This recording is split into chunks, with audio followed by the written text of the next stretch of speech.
ರಾಜ್ಯದಾದ್ಯಂತ ಬೆಳ್ಳಂಬೆಳಗ್ಗೆ ಲೋಕಾಯುಕ್ತ ಅಧಿಕಾರಿಗಳು ದಾಳಿಯನ್ನ ಮಾಡಿದ್ದಾರೆ. ಭ್ರಷ್ಟ ಅಧಿಕಾರಿಗಳಿಗೆ ಚಳಿ ಬಿಡಿಸ್ತಾ ಇದ್ದಾರೆ ಲೋಕಾಯುಕ್ತ ಅಧಿಕಾರಿಗಳು. ಲೋಕಾ ಟೀಮ್ 8 ಕಡೆಗಳಲ್ಲಿ ದಾಳಿಯನ್ನ ಮಾಡಿ ಪರಿಶೀಲನೆಯನ್ನ ಮಾಡಲಾಗ್ತಾ ಇದೆ. ಬೆಂಗಳೂರು ಸಾರಿಗೆ ಇಲಾಖೆ ಅಧಿಕಾರಿ ಸೇರಿದಂತೆ ಟೋಟಲಿ 8 ಅಧಿಕಾರಿಗಳಿಗೆ ಸಂಬಂಧಪಟ್ಟಂತಹ ಜಾಗಗಳಲ್ಲಿ ದಾಳಿಯನ್ನ ಮಾಡಲಾಗಿದೆ.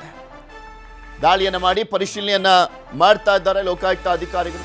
ಬೆಂಗಳೂರು ಸಾರಿಗೆ ಇಲಾಖೆ ಅಧಿಕಾರಿ ಮೇಲೆ ದಾಳಿಯನ್ನ ಮಾಡಲಾಗಿದೆ. ಅವರ ಮನೆ ಮತ್ತು ಕಚೇರಿ, ಸಾರಿಗೆ ಇಲಾಖೆ ಜಂಟಿ ನಿರ್ದೇಶಕಿ ಶೋಭಾ ಅವರ ಕಚೇರಿ ಮತ್ತು ಮನೆಯ ಮೇಲೆ ದಾಳಿಯನ್ನ ಮಾಡಲಾಗಿದೆ. ದಾಖಲೆಯನ್ನ ಪರಿಶೀಲನೆ ಮಾಡ್ತಾ ಇದ್ದಾರೆ ಲೋಕಾಯುಕ್ತ ಅಧಿಕಾರಿಗಳು. ಇನ್ನು ಬೆಳಗಾವಿಯ ಖಾನಾಪುರ ತಹಶೀಲ್ದಾರ್ ಪ್ರಕಾಶ್ ಮನೆ ಮೇಲೂ ಕೂಡ ದಾಳಿಯನ್ನ ಮಾಡಲಾಗಿದೆ. ಹಾಗೆ ಗದಗ ಬೆಟಗೇರಿ ನಗರಸಭೆ ಇಂಜಿನಿಯರ್ ಆಗಿರುವಂತ ಉಚ್ಚೇಶ್ ಬಂಡಿವಡ್ಡರ ಮನೆ ಹಾಗೂ ಕಚೇರಿ ಮೇಲೆ ದಾಳಿಯನ್ನ ಮಾಡಿ ಶೋಧವನ್ನ ಮಾಡ್ತಾ ಇದ್ದಾರೆ ಲೋಕಾಯುಕ್ತ ಅಧಿಕಾರಿಗಳು. ಗದಗ, ಗಜೇಂದ್ರಗಡ, ಬಾಗಲಕೋಟೆಯಲ್ಲಿ ದಾಳಿಯನ್ನ ಮಾಡಲಾಗಿದೆ. ಬಳ್ಳಾರಿಯ RH ಲೋಕೇಶ್ ಮನೆ ಮೇಲೂ ಕೂಡ ದಾಳಿಯನ್ನ ಮಾಡಲಾಗಿದೆ. ತಾಲೂಕು ಹಿಂದುಳಿದ ವರ್ಗಗಳ ಅಧಿಕಾರಿ ಮನೆಯಲ್ಲಿ ಶೋಧವನ್ನ ಮಾಡಲಾಗ್ತಾ ಇದೆ.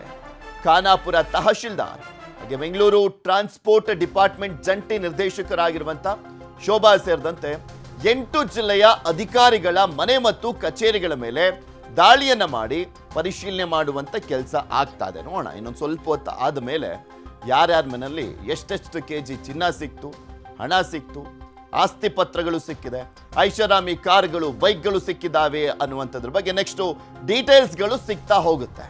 ಸದ್ಯಕ್ಕೆ ಈಗ ದಾಳಿ ಆಗಿದೆ.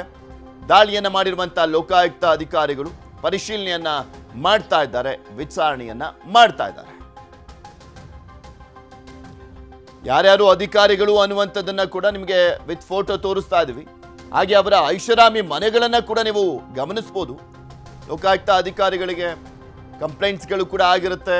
ಲೋಕಾಯುಕ್ತ ಅಧಿಕಾರಿಗಳು ಕೂಡ ರೇಡ್ ಅನ್ನ ಮಾಡುವಂತ ನಿಟ್ಟಿನಲ್ಲಿ ಎಲ್ಲ ತಯಾರಿಯನ್ನ ಮಾಡ್ಕೊಂಡು ಬೆಳ್ಳಂಬೆಳಗ್ಗೆನೆ ದಾಳಿಯನ್ನ ಮಾಡಿದ್ದಾರೆ. ಮೊದಲೇ ಚಳಿಗಾಲ, ಲೋಕಾಯುಕ್ತ ಅಧಿಕಾರಿಗಳು ಹೋಗ್ತಿದ್ದ ಹಾಗೆ ಚಳಿಗಾಲದಲ್ಲೂ ಕೂಡ ನಡುಕ ಜೊತೆಗೆ ಬೆವರು ಕೂಡ ಸುರಿದಿರುತ್ತೆ. ಇದ್ರ ಬಗ್ಗೆ ಇನ್ನಷ್ಟು ಮಾಹಿತಿಯನ್ನ ಕೊಡ್ತಾ ಹೋಗ್ತಾರೆ ನಮ್ಮ ಪ್ರತಿನಿಧಿ ಗಂಗಾಧರ್. ನಮ್ಮ ಜೊತೆ ನೇರ ಸಂಪರ್ಕದಲ್ಲಿ ಜಾಯಿನ್ ಆಗ್ತಾ ಇದ್ದಾರೆ. ಗಂಗಾಧರ್, ಲೋಕಾಯುಕ್ತ ಅಧಿಕಾರಿಗಳು ದಾಳಿಯನ್ನ ಮಾಡಿರುವಂತದ್ದು ಟೋಟಲಿ 8 ಕಡೆ. ದಾಳಿ ಯಾವ ರೀತಿಯಾಗಿ ನಡೀತಾ ಇದೆ, ಏನೇನೆಲ್ಲ ಸಿಕ್ಕಿದೆ ದಾಳಿಯ ಸಂದರ್ಭದಲ್ಲಿ? ಪೃಥ್ವಿರಾಜ್, ಆದಾಯಕ್ಕೂ ಮೀರಿದ ಆಸ್ತಿ ಗಳಿಕೆ ಒಂದು ಆರೋಪಕ್ಕೆ ಸಂಬಂಧಪಟ್ಟಂತೆ ಸಾಕಷ್ಟು ಲೋಕಾಯುಕ್ತಕ್ಕೆ ಕಂಪ್ಲೇಂಟ್ಸ್ ಬಂದಂತ ಹಿನ್ನೆಲೆಯಲ್ಲಿ ಬೆಂಗಳೂರು ಸೇರಿದಂತೆ 8 ಜಿಲ್ಲೆಗಳಲ್ಲಿ ಒಂದು ರೇಡ್ ಅನ್ನ ಮಾಡಿರುವಂತದ್ದು. ಅದರಲ್ಲಿ ಪ್ರಮುಖವಾಗಿ ಬೆಂಗಳೂರಿನಲ್ಲಿ ಸಾರಿಗೆ ಇಲಾಖೆ ಜಂಟಿ ನಿರ್ದೇಶಕಿ ಆಗಿರುವಂತಹ ಶೋಭಾ ಅವರ ಚಂದ್ರಲೇಔಟಲ್ಲಿರುವಂತಹ ಅವರ ನಿವಾಸದ ಮೇಲೆ ಅಧಿಕಾರಿಗಳು ಬೆಳಗ್ಗೆ ರೇಡ್ ಮಾಡಿ ಪರಿಶೀಲನೆ ಮಾಡ್ತಾ ಇದ್ದಾರೆ. ಅದೇ ರೀತಿಯಾಗಿ ಖಾನಾಪುರದ ಬೆಳಿಗ್ಗೆ ರೇಡ್ ಮಾಡಿ ಪರಿಶೀಲನೆ ಮಾಡ್ತಾ ಇದ್ದಾರೆ. ಅದೇ ರೀತಿಯಾಗಿ ಖಾನಾಪುರದ ತಹಸೀಲ್ದಾರ್ ಆಗಿರುವಂತಹ ಅವರ ಮನೆ ಮೇಲೆ ಕೂಡ, ಮತ್ತೆ ಬೆಳಗಾವಿ ಆಗಿರ್ಬೋದು, ಧಾರವಾಡ, ತುಮಕೂರು, ಗದಗ ಈ ಜಿಲ್ಲೆಗಳು ಸೇರಿದಂತೆ ರಾಯಚೂರು ಸೇರಿದಂತೆ ಒಟ್ಟು 8 ಜಿಲ್ಲೆಗಳಲ್ಲಿ ಪರಿಶೀಲನೆ ಮಾಡಲಾಗ್ತಿರುವಂತದ್ದು. ಅದರಲ್ಲಿ ಪ್ರಮುಖವಾಗಿ ಟೋಟಲ್ ಅಂದ್ರೆ ರಾಯಚೂರು ಜಿಲ್ಲೆಯ ಬೆಸ್ಕಾಂನ ಜೂನಿಯರ್ ಇಂಜಿನಿಯರ್ ಹುಲಿರಾಜ್ ಅಂತ ಆಗಿರ್ಬೋದು, ಮತ್ತೆ ಬಳ್ಳಾರಿ ಜಿಲ್ಲೆಯ ಹಿಂದುಳಿದ ವರ್ಗಗಳ ಇಲಾಖೆಯ ಕಲ್ಯಾಣ ಅಧಿಕಾರಿ ಆಗಿರುವಂತಹ ಲೋಕೇಶ್ ಅಂತೇಳಿ, ಮತ್ತೆ ಗದಗ ಜಿಲ್ಲೆಯ ಮುನ್ಸಿಪಾಲಿಟಿಯ AE ಆಗಿರುವಂತಹ ಉಚ್ಚೇಶ್ ಅವರ ಮನೆ ಮೇಲೆ ಆಗಿರ್ಬೋದು, ಮತ್ತೆ ತುಮಕೂರು ಜಿಲ್ಲೆಯ ನಿವೃತ್ತ RTO ಅಧಿಕಾರಿ ಮತ್ತೆ ತಹಸೀಲ್ದಾರ್ ಪ್ರಕಾಶ್ ಗಾಯಕವಾಡ್ ಅಂತೇಳಿ, ಮತ್ತೆ ಬೀದರ್ ಜಿಲ್ಲೆಯ ಸಣ್ಣ ನೀರಾವರಿ ಇಲಾಖೆಯ ಇನ್ಸ್ಪೆಕ್ಟರ್ ಆಗಿರುವಂತಹ ರವೀಂದ್ರ ಅಂತೇಳಿ, ಮತ್ತೆ ಚಿಕ್ಕಮಗಳೂರು ಜಿಲ್ಲೆ ಕಡೂರು ಕುಟುಂಬ ಕಲ್ಯಾಣ ಇಲಾಖೆಯ ಉಮೇಶ್ ಅಂತೇಳಿ ಅಂದ್ರೆ ಇಲಾಖೆ ಸಂಬಂಧಪಟ್ಟಂತ ಅಧಿಕಾರಿ ಆಗಿರುವಂತಹ ಉಮೇಶ್ ಅವರ ಮನೆ ಮೇಲೆ, ಮತ್ತೆ ಶೋಭಾ ನಿರ್ದೇಶಕಿ ಆಗಿರುವಂತವರ ಮನೆ ಮೇಲೆ ಅಧಿಕಾರಿಗಳು ರೇಡ್ ಮಾಡಿ ಮತ್ತೆ ಕಂಟಿನ್ಯೂ ಮಾಡ್ತಾ ಇರುವಂತದ್ದು. ಮತ್ತೆ ಇವರೆಲ್ಲರೂ ಕೂಡ ಆದಾಯಕ್ಕೂ ಮೀರಿದಂತ ಆಸ್ತಿ ಗಳಿಕೆ ಒಂದು ಕಂಪ್ಲೇಂಟ್ಸ್ ಆಗಿತ್ತು. ಮತ್ತೆ ಇತ್ತೀಚಿನ ದಿನಗಳಲ್ಲಿ ಏನು ಕಂಪ್ಲೇಂಟ್ಸ್ ಮಾಡಿತ್ತು, ಕಳೆದ 1 ತಿಂಗಳಿಂದಲೂ ಕೂಡ ಅಧಿಕಾರಿಗಳು, ಲೋಕಾಯುಕ್ತ ಅಧಿಕಾರಿಗಳು ಮಾಹಿತಿಯನ್ನ ಕಲೆ ಹಾಕಿದ್ರು. ಮತ್ತೆ ಆ ಸಂಬಂಧಪಟ್ಟಂತೆ ಅವರ ಒಂದು ಆದಾಯ ಏನಿದೆ, ಮತ್ತೆ ಅವರ ಆಸ್ತಿಗಳಿಕೆ ಏನಿದೆ, ಆದಾಯಕ್ಕೂ ಮತ್ತೆ ಆಸ್ತಿಗಳಿಕೆಗೂ ಸಂಬಂಧಪಟ್ಟಂತೆ ಅವರು ಯಾವ ರೀತಿ ಅವರ ಲೈಫ್ ಸ್ಟೈಲ್ ಏನಿದೆ ಅನ್ನೋದ್ರ ಬಗ್ಗೆ ಕೂಡ ಮಾಹಿತಿಯನ್ನ ಕಲೆ ಹಾಕಿದ್ರು. ಮತ್ತೆ ಕೇವಲ 1-2 ಕಂಪ್ಲೇಂಟ್ಸ್ ಅಲ್ಲ, ಸಾಕಷ್ಟು ಕಂಪ್ಲೇಂಟ್ಸ್ ಅವರ ಮೇಲೆ ಬಂದಿತ್ತು ಅಂತೇಳಿ. ಮತ್ತೆ RTO ಸಂಬಂಧಪಟ್ಟಂತೆ ಶೋಭಾ ಅವರ ಮೇಲೆ ಕೂಡ ಸಾಕಷ್ಟು ಕಂಪ್ಲೇಂಟ್ಸ್ ಬಂದಿತ್ತು. ಮತ್ತೆ ಸಾಕಷ್ಟು ವರ್ಷಗಳಿಂದಲೂ ಕೂಡ ಅವರು ಸಾರಿಗೆ ಇಲಾಖೆಯಲ್ಲೇ ಅವರು ಕೆಲಸವನ್ನ ಮಾಡ್ಕೊಂಡು ಹೋಗ್ತಾ ಇದ್ದಾರೆ. ಮತ್ತೆ ಅದರಲ್ಲಿ ಸಾಕಷ್ಟು ಅಕ್ರಮವಾಗಿದೆ ಅನ್ನೋ ಬಗ್ಗೆ ಕೂಡ ಕಂಪ್ಲೇಂಟ್ ಸಾಕಷ್ಟು ಬಂದಿತ್ತು.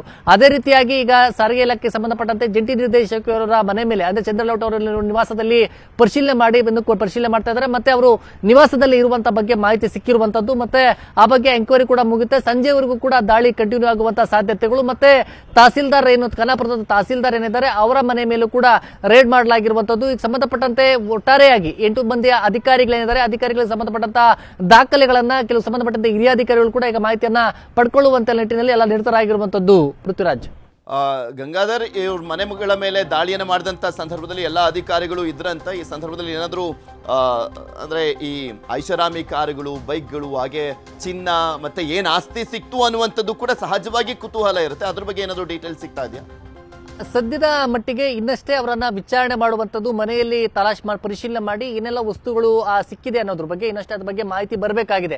ಯಾಕಂದ್ರೆ ಬೆಳಗ್ಗೆ ಒಂದು 6 ಗಂಟೆಯ ಸುಮಾರಿಗೆ ಇವರು ರೇಡ್ ಅನ್ನ ಮಾಡಿರುವಂತದ್ದು. ಈಗ ದಾಖಲೆಗಳ ಪರಿಶೀಲನೆ ಮತ್ತೆ ಪ್ರತಿಯೊಬ್ಬರ ಮನೆಯಲ್ಲಿರುವಂತಹ ಕುಟುಂಬಸ್ಥರಾಗಿರ್ಬೋದು, ಮತ್ತೆ ಇವರ ಆದಾಯ ಏನಿದೆ, ಮತ್ತೆ ಕುಟುಂಬಸ್ಥರು ಏನಾದ್ರು ಕೆಲಸ ಮಾಡ್ತಾ ಇದಾರಾ ಅಥವಾ ಮನೆಯಲ್ಲಿ ಯಾರಾದ್ರೂ ಅವರ ಆದಾಯ ಎಷ್ಟಿದೆ, ಅವರ ಬ್ಯಾಂಕ್ ಡೇಟಾ ಎಷ್ಟಿದೆ, ಮತ್ತೆ ಅವರ ಬ್ಯಾಂಕ್ ನಲ್ಲಿ ಆದಾಯ ಎಷ್ಟಿದೆ ಅನ್ನೋದ್ರ ಬಗ್ಗೆ ಪ್ರತಿಯೊಂದು ಕೂಡ ವಿಚಾರಣೆಯನ್ನ ಮಾಡಬೇಕಾಗುತ್ತೆ. ಮತ್ತೆ ವಿಚಾರಣೆ ಮುಗಿದುವಂತದವರೆಗೂ ಕೂಡ ಅಂದ್ರೆ ಮಧ್ಯಾಹ್ನದ ವೇಳೆಗಾಗಿ ಅವರ ಮನೆಯಲ್ಲಿ ಸಿಕ್ಕಿರುವಂತಹ ಜ್ಯುವೆಲರ್ಸ್ ಆಗಿರ್ಬೋದು, ಮತ್ತೆ ಇನ್ನಿತರ ಬೆಲೆ ಬಾಳುವ ವಸ್ತುಗಳಾಗಿರ್ಬೋದು, ಮತ್ತೆ ಐಷಾರಾಮಿ ಕಾರುಗಳಾಗಿರ್ಬೋದು, ಅವರ ಪ್ರಾಪರ್ಟಿ ಎಷ್ಟಿದೆ ಅನ್ನೋದ್ರ ಬಗ್ಗೆ ಎಲ್ಲ ಕೂಡ ಸಂಕ್ಷಿಪ್ತವಾದಂತಹ ಒಂದು ಮಾಹಿತಿ ಸಿಗುತ್ತೆ. ಆದ್ರೆ ಸದ್ಯದ ಮಟ್ಟಿಗೆ ಅವರ ಮನೆಯಲ್ಲಿ ದಾಖಲೆಗಳ ಪರಿಶೀಲನೆ ಮತ್ತೆ ಆ ಪ್ರಾಪರ್ಟಿಯ ಡಾಕ್ಯುಮೆಂಟ್ಸ್ ಏನಿದೆ ಅದನ್ನ ವೆರಿಫೈ ಮಾಡ್ತಾ ಇರುವಂತದ್ದು, ಅವರ ಕುಟುಂಬಸ್ಥರ ವಿಚಾರಣೆ ಮಾಡುವಂತ ಪ್ರಕ್ರಿಯೆಗಳು ಈಗ ಅಷ್ಟೇ ಪ್ರಾರಂಭ ಆಗಿರುವಂತದ್ದು. ಪೃಥ್ವಿರಾಜ್, ಓಕೆ, ಧನ್ಯವಾದ ಗಂಗಾಧರ್ ನಿಮ್ಮೆಲ್ಲ ಮಾಹಿತಿ.